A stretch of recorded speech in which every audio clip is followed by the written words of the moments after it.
사도행전 21장 7절부터 14절 말씀,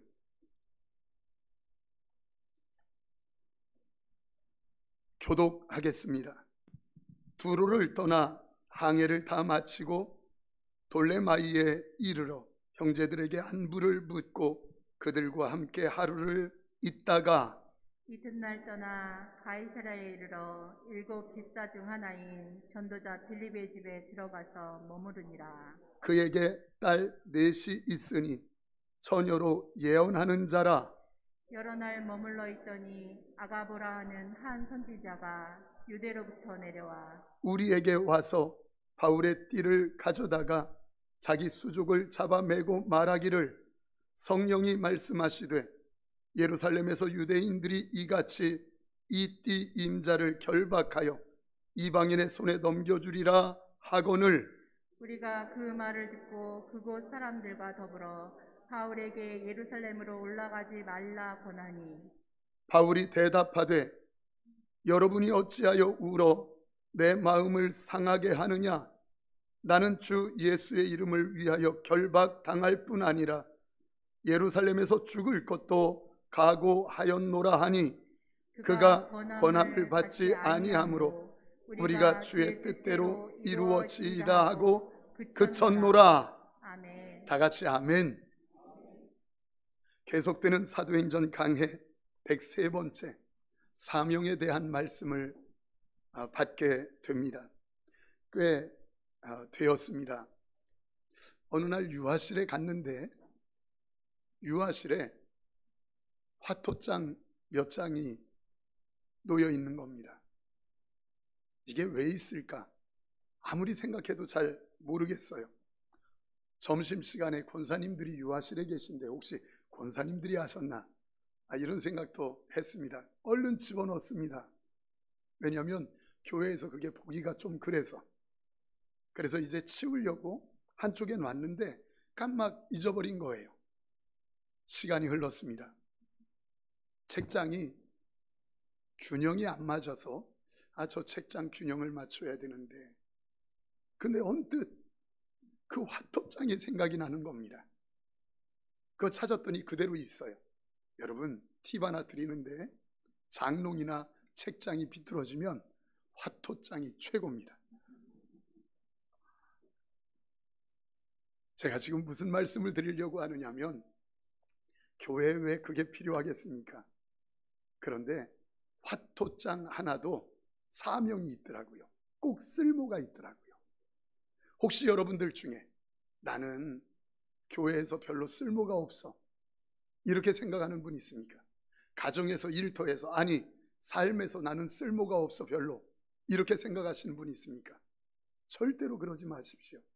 하나님이 여러분들을 부르실 때 분명한 목적, 그 사명을 가지고 부르신 줄 믿습니다. 그래서 오늘 그 사명의 말씀이 우리에게 주어집니다. 성도라면 어떤 환경에서든 늘 마음을 두드리는 생각이 있습니다. 그래, 내가 진짜 말씀대로 살아야지.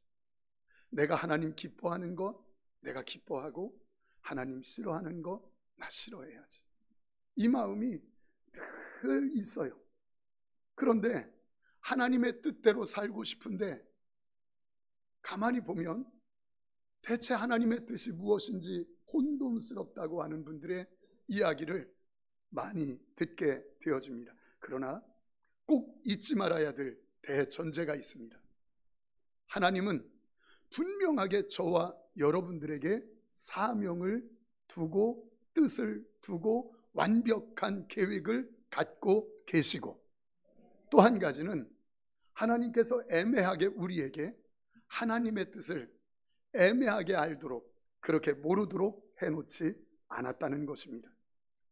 그렇다면 왜 하나님의 뜻이 이것인지 저것인지 왜 혼란스럽습니까? 왜 혼돈스럽습니까? 그것은 우리 마음에 오해가 있기 때문입니다. 그 오해 중에 큰 것이 하나님의 인도하심 따라가면 어려움이 없을 거야. 하나님의 인도하심 뜻대로 하면 편안할 거야. 이것이 우리 마음속에 우리도 모르게 자리 잡고 있는 것입니다. 어느 날 한 집사님이 여러분들에게 기도 제목을 드렸다고 합시다. 집사님, 이거 기도해 주세요. 내가 이런 사업을 하려고 하는데 이 사업 어떤지 좀 기도해 줘요. 들었어요.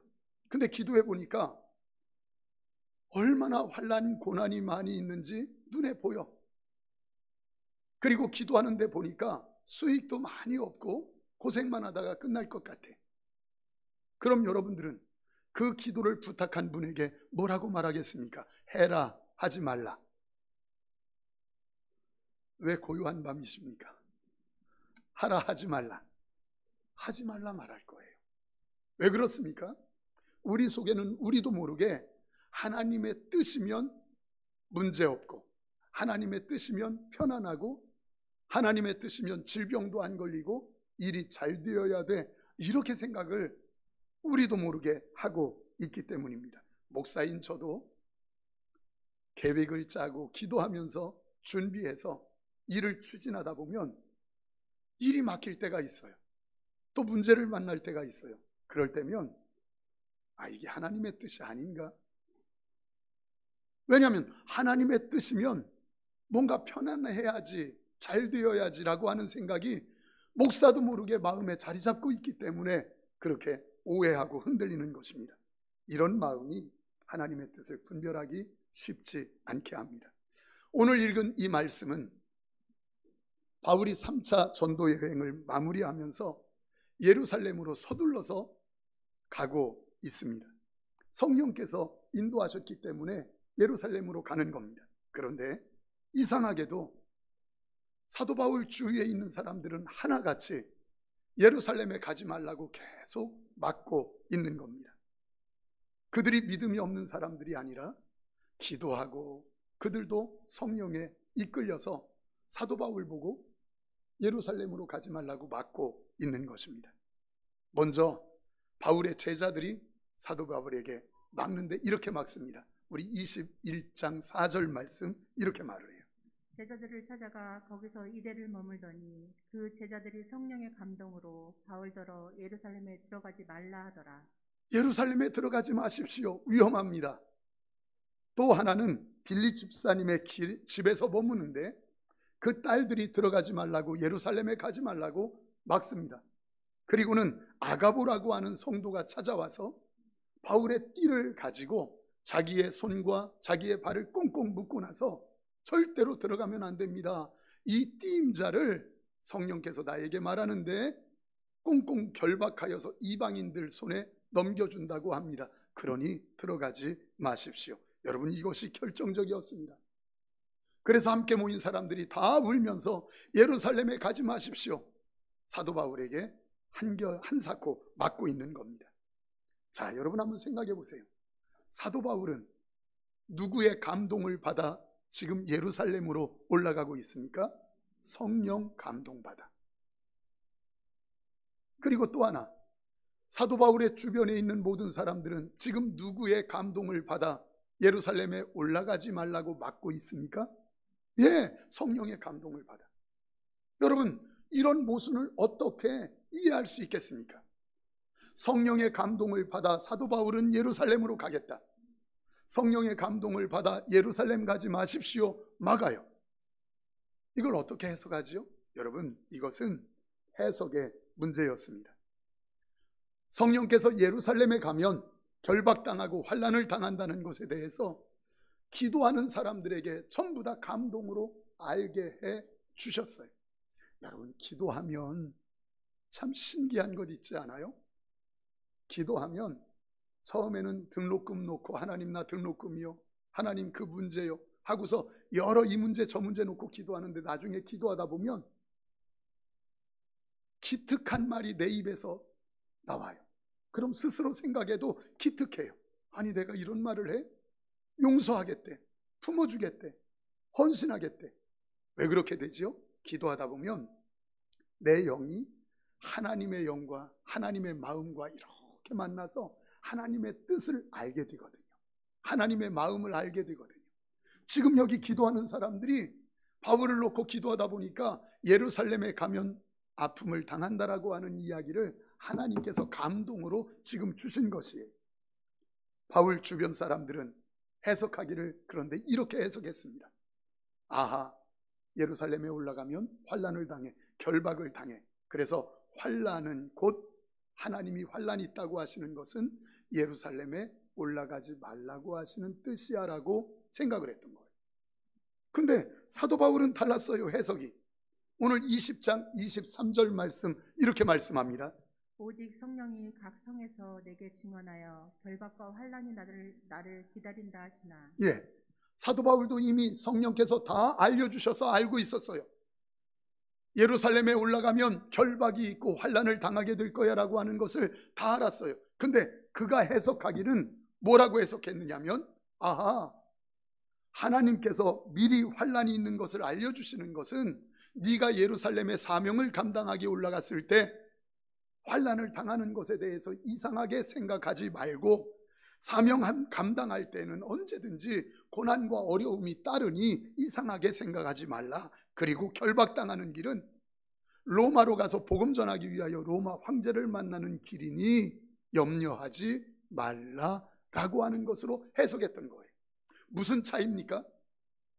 바울 주변의 사람들이 예루살렘에 가는 것을 막는 것은 환난이 있으니 올라가지 마십시오라고 해석한 것은 환난은 곧 하나님 올라가지 말라는 뜻으로, 또 한 가지는 하나님의 뜻대로 행하면 고난이 없고 하나님이 원하시는 대로 행하면 환난이 없어야 된다고 하는 생각이 이미 있었기 때문이에요. 근데 사도 바울은 하나님이 미리 고난을 보여주시는 것은 네가 사명을 감당할 때 어려운 일, 고난을 당할 텐데 이상한 것으로 생각하지 마라고 미리 알려주시는 것이라는 거예요. 그래서 사도 바울이 선포합니다. 24절 말씀 이렇게 선포해요. 내가 달려갈 길과 주 예수께 받은 사명 곧 하나님의 은혜의 복음을 증언하는 일을 마치려 하면은 나의 생명조차 조금도 귀한 것으로 여기지 아멘. 않노라. 나는 생명조차 귀한 것으로 여기지 않아. 이렇게 이야기해요. 여러분, 바울 주변의 사람들의 해석은 안전과 편안의 그것으로 해석하는 우선순위를 둔 해석이었어요.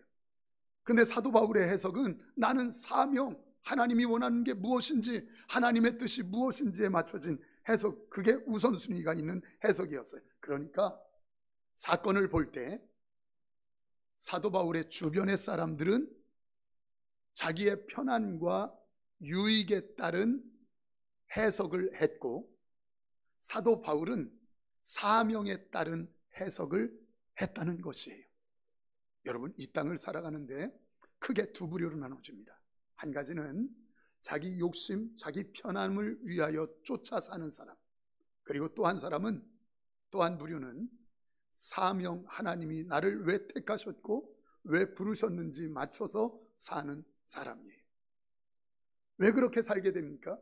사건을 볼 때 해석이 다르기 때문이에요. 똑같은 사건인데도 자기 편함과 이익으로 해석하는 사람이 있고, 똑같은 사건인데도 자기가 하나님으로부터 받은 뜻, 사명으로 해석하는 사람이 있어요. 여러분들은 여러분들의 가정의 환난, 때로는 아픔, 기쁨을 여러분들의 이익과 편안함으로 해석을 합니까? 아니면 여러분들의 사명으로 해석을 합니까? 사도 바울의 해석은 자기의 사명으로 해석을 했다는 거예요. 그랬더니 생명도 아끼지 않아 하고 사명을 향하여 달려가는 자 될 수 있었다는 거예요. 사랑하는 성도님들, 주변 사람들이 한사코 막는 이유가 뭡니까? 가면 위험하다는 거예요. 그러면 사도 바울은 그 사명의 길, 예루살렘에 올라가는 길이 어렵지 않았을까요? 힘들지 않았을까요? 고통스럽지 않았을까요? 똑같이 두렵고 염려가 있었을 것입니다. 여러분, 아무리 믿음이 좋아도 눈물은 눈물이에요. 아무리 믿음이 좋아도 슬픔은 슬픔이에요. 공포는 공포고, 그래서 감당하기 힘든 문제 앞에서 두려움은 모든 인간의 본능이에요. 예수님 보십시오. 십자가 앞에서 그 십자가를 거절하고 싶어하는 예수님. 예수님께서 부활을 모르셨습니까? 예수님께서 하나님의 영광을 모르셨습니까? 예수님께서 하늘 영광 모르셨습니까? 다 아는데도 불구하고 그 십자가 밑에서, 십자가 앞에서 고난당할 때 내가 심히 고민하여 죽게 되었도다. 할 수만 있으면 이 잔을 내게서 지나게 하여 주옵소서 말하더라, 이 말이에요. 왜 그렇습니까? 육신을 입고 있는 사람의 아픔이 본능이기 때문이에요. 두려움이 본능이기에. 주기철 목사님 이야기를 쭉 들어보면 대단한 분인 거 맞아요. 그런데 일본 순사가 그 일제에 신사참배하지 않으니까 감옥에 가두었다가 집에 잠깐 보내서 가족들 보게 만들어요. 왜 보게 만드느냐면 회유하기 위해서. 그래도 자녀들 보고, 그리고 부모님 보면 내가 효도해야지 하면서 신사참배하겠지라고 해서 집으로 보냈어요. 근데 보냈는데 이제 언제 다시 자기를 잡으러 올지 모르는 거예요. 밥 먹다가도 사람 발자국 소리 나면 혹시 나 잡으러 왔나? 부르르 떨었다는 거예요. 밤에라도 사람들 소리 나면 나를 잡으러 왔나 보다 해서 부르르 떨면서 어머니 하고 울었다는 것이에요. 왜 그렇습니까? 믿음이어도 눈물은 눈물이고 고난은 고난이기 때문입니다. 누구라도 두려움과 염려, 근심이 없는 것 없습니다. 그러나 여러분 기억하세요. 진짜 용기 있는 사람은 누군 줄 아십니까? 진짜 사명자는 누군 줄 아십니까? 두려움이 없는 사람이 아니라 두려움이 있지만 그 두려움을 안고 그 두려움에 부르르 떨면서 가야 할 길 가고 해야 할 일 하는 사람이 용기 있는 사람입니다. 용기 있는 사람은 두려움이 없는 사람이 아니에요. 염려가 없는 사람이 아니에요. 염려가 있어요. 두려움이 있어요. 그런데 그 염려와 두려움을 가슴에 안고 부르르 떨면서라도 가야 할 길 가고 해야 할 일 하는 사람이다. 여러분, 이게 사명자예요. 부끄러운 고백 하나 드리죠. 개척을 하고 얼마 있는데 어떤 한 성도님이 성도들을 힘들게 해요. 그러니까 교회가 어지럽고 그래요. 그래서 한 번, 두 번 타일렀는데도, 약속을 했는데도 또 그래요. 그러니까 마음에 야, 진짜 저분 왜 그러지? 그런 마음이 막 목사에게도 들어요. 그래서 미운 마음이 들고, 아, 사람 같지 않아, 막 이런 마음도. 왜냐하면 약속을 몇 번이나 했는데. 그러니까. 근데 이거 아세요? 그렇게 하고 어떻게 설교를 해요? 그 미워하는 마음이 있는데 어떻게 찬양을 해요? 그러니까 하나님께 기도해요. 하나님 하고 기도하면 눈만 감으면 하나님이 기다렸다는 듯이, 목사야, 가서 사랑한다고 해. 가서 품어줘. 가서 안아줘. 마음에 안 들어요. 그래서 하나님 하다가 눈 뜨면 또 화가 나요. 그분 왜 그래요? 하나님, 나 어떡해요? 진짜 나 힘들어요. 그분 보는 게 힘들어요. 이러다가 또 눈 감으면 하나님이 기다렸다는 듯이, 목사야, 가서 안아줘. 가서 품어줘. 하는데 수없이 반복해요. 왜? 가기 싫거든요. 그러다가 이제 하나님 마음에 설득당해서 부르르 떨면서 가는 겁니다. 마음은 원치 않지만 가는 거예요. 그리고 가서 손잡아주는 거예요. 미안해, 사랑해. 여러분, 이 부르르 떠는 마음을 아십니까? 두려움 가운데 부르르 떨면서 그 두려움을 안고 가야 할 길 가고 해야 할 일 하는 사람. 여러분, 이게 사명자라면 저와 여러분들이 바울 같은 이 사람 되기를 축원합니다. 성도님들, 왜 큰 소리로 찬양하는 겁니까? 두려움에 사로잡히는 나를 이겨먹으려고 하는 몸부림입니다. 두려움에 사로잡혀서 염려스러워서 염려에 사로잡히는 나를 이겨먹으려고 내가 큰 소리로 찬양하는 겁니다. 여러분, 왜 주여 크게 부르짖습니까? 염려가 나를 이겨먹으려고 하니까. 그 염려에 지지 않으려고, 그 염려를 이겨먹으려고 주여 하고 부르짖는 거 아닙니까? 몸부림치는 거 아닙니까? 사랑하는 성도님들, 두렵고 떨리지만 울면서라도 갈 길 가고, 두렵고 떨리지만 울면서라도 해야 할 일 하는 사람, 용기 있는 사명자. 여기 사도 바울이 자기가 부르르 떨면서도 가기 싫지만 예루살렘을 향해서 가는 것이에요. 우리의 사명의 길, 이 길이 아니겠습니까? 그런데 여러분 아세요? 인생을 살면서 배우는 것이 무엇입니까? 그 두려움, 그 염려는 하나같이 전부 다 공포탄이라는 거예요. 오늘 일부 예배 때 군인이 이렇게 오셨어요. 보니까 공포탄 얘기하는데 눈이 번쩍 뜨요. 여러분, 공포탄은요, 어렸을 때 총싸움 해보셨습니까? 빵이야 빵이야.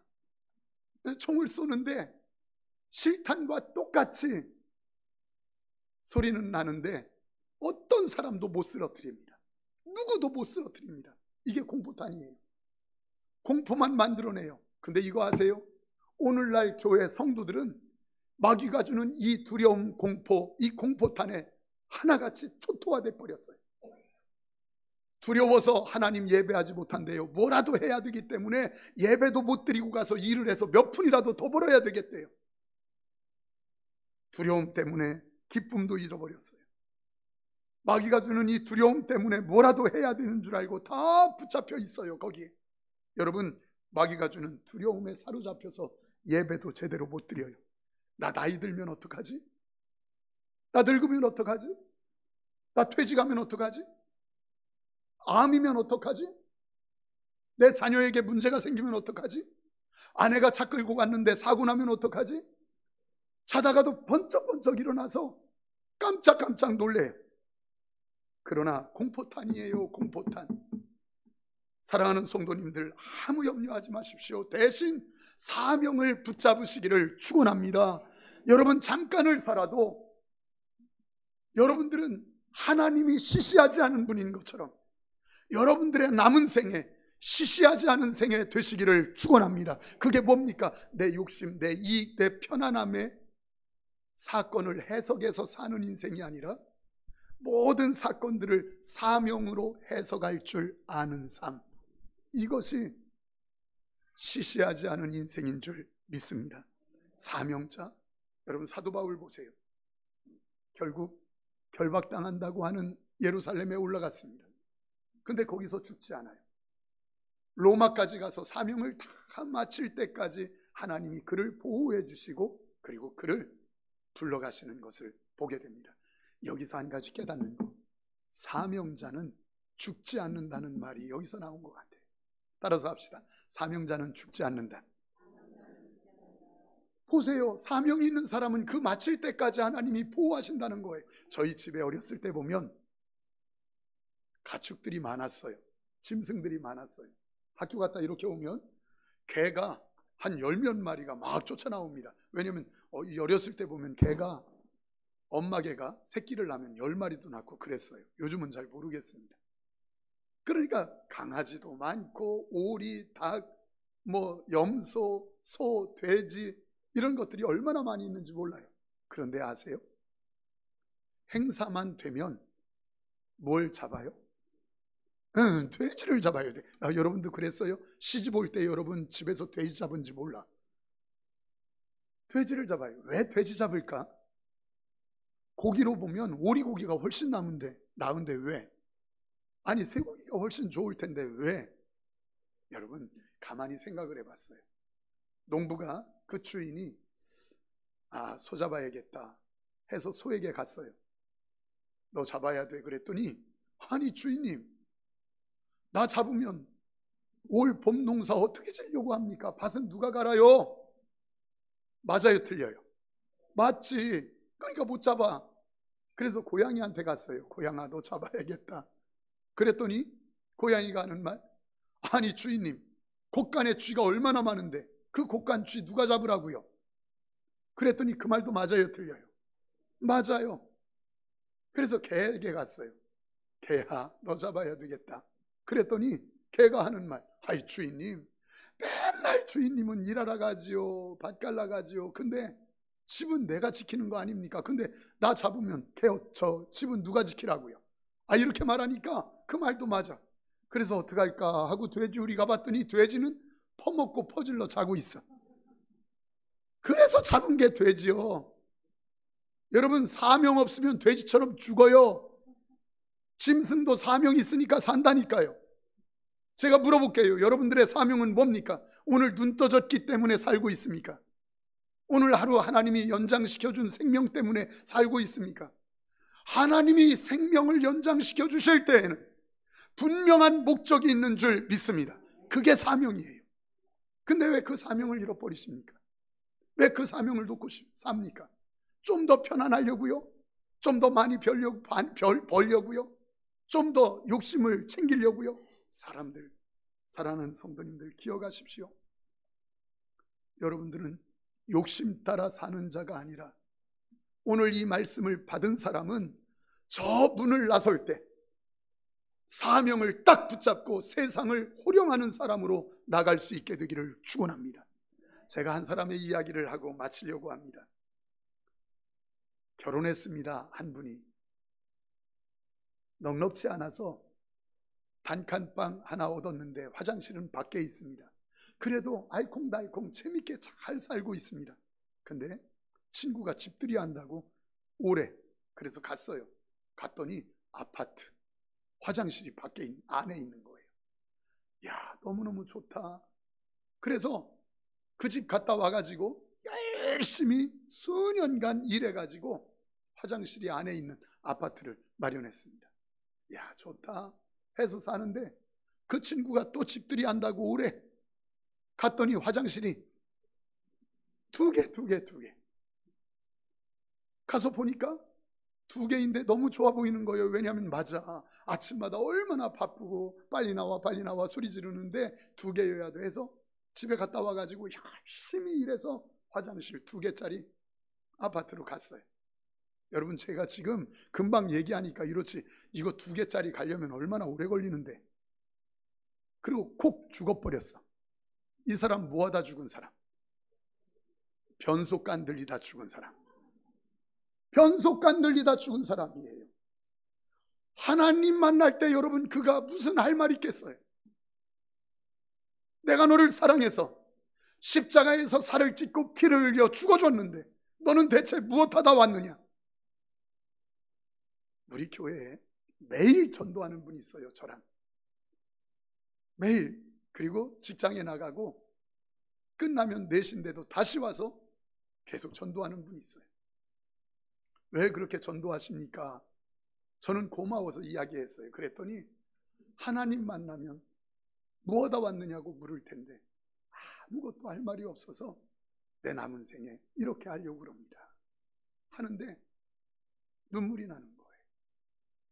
사랑하는 성도님들, 저와 여러분들이 붙잡아야 될 분은 예수 그리스도, 우리를 위해 대신 죽어주신 이유 사명인 줄 믿습니다.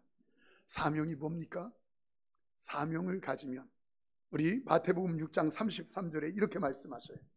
그런즉 너희는 먼저 그의 나라와 그의 의를 구하라. 그리하면 이 모든 것을 너희에게 더하시리라. 너희는 먼저 그의 나라와 의를 구하라는 말은 뭐냐면 사명으로 해석하는 삶을 살라 이 말이에요. 너 욕심으로 사건을 해석하지 말고, 내 가정의 형편을 욕심과 편함으로 해석하지 말고, 남편을, 아내를, 자녀들을 내 편함과 욕심으로 해석하지 말고 무엇으로 해석하라?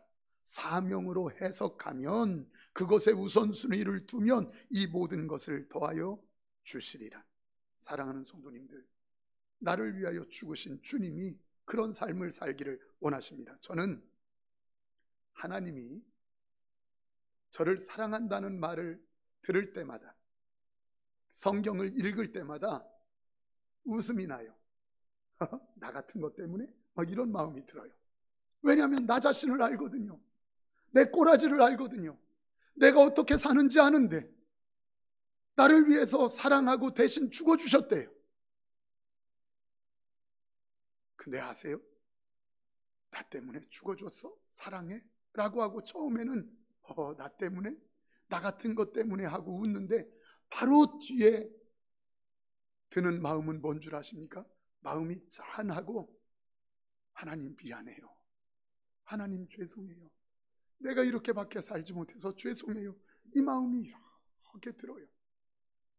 저는 여기서 서서 아무것도 안 해도, 또 무슨 소리 하는지 무엇을 전하는지 잘 몰라도, 아니 내 남은 인생, 아니 70, 80년 바닥을 기며 살아도 하나님 편에 서 있다는 것 때문에 저는 기뻐요. 저는 행복해요. 내 인생이 시궁창에 다 던져진다 해도, 바닥을 기며 산다 해도 내가 예수 그리스도를 안다는 것 때문에 너무너무 행복하고 기뻐요. 누가 뭐라고 해도 그까짓 것 70, 80이 문제겠습니까? 영원한 생명, 영원한 하늘, 영원한 천국을 준비해 놓고 기다리고 계신데, 나를 위하여 사랑하시고 대신 죽어주셨는데 뭐가 아깝겠습니까? 사랑하는 성도님들, 잠깐 보이는 몇 푼, 있다가 없다가 때문에 휘청거리는 것은 아직도 무게추가 거기에 있기 때문이에요. 아직도 무게추가 거기에 있기 때문이에요. 여러분들의 무게추가 어디에 있습니까? 하나님이 여러분들을 부르신